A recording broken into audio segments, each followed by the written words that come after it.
Αγγελέ.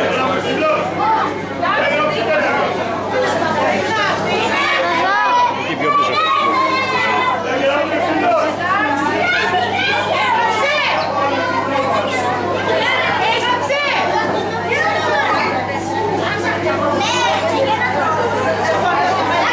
Έτοιμος, εντάξει. Σε έβγαλα εδώ, εντάξει. Πήγαινε να παίξει.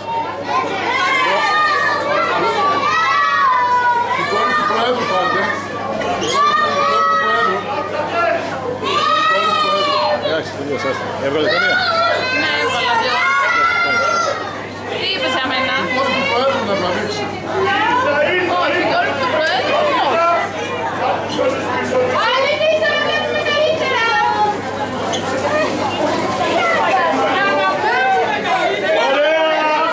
Η κυρία Μαρία λοιπόν έγραψε. Το στυλό του το κάναμε. Πού το δώσατε?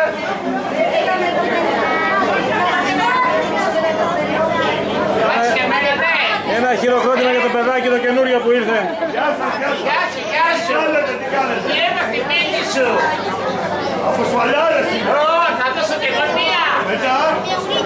Λοιπόν παιδάκια η κυρία Μαρία το έγραψε, έτσι. Πού το έγραψε για πέστε μου? Ας την πλάτη της. Έχω εδώ μαζί μου μερικές καπούλες. Τι έγινε? Αριθμούς και θα ζητήσω Μια χαρά, μια χαρά. να βλέπει Για τον χρόνο να Βλέπω βάλουμε. ένα κούτσικο, έτσι. Τα παιδιά είναι πίσω πολλά, στην πάντα δεν ταμπίτσα μπορώ. όλοι. Όλοι πίσω να βλέπουμε καλύτερα. Θα ζητήσω λοιπόν από την κυρία Μαρία να δει τις κάρτες και θα μου λέει ένα ναι ή ένα όχι. Κυρία Μαρία, το νούμερο που γράψατε είναι εδώ μέσα? Κοιτάξτε καλά. Όχι. Εδώ μέσα? Ναι. Εδώ μέσα?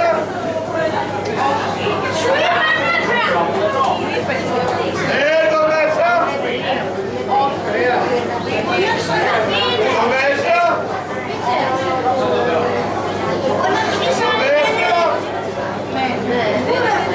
Για πόσο χρονό θα βγει? Εδώ μέσα?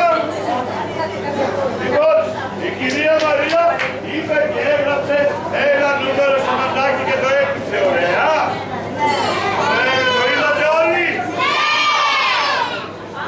Τι μου πείτε ότι δεν το είδατε?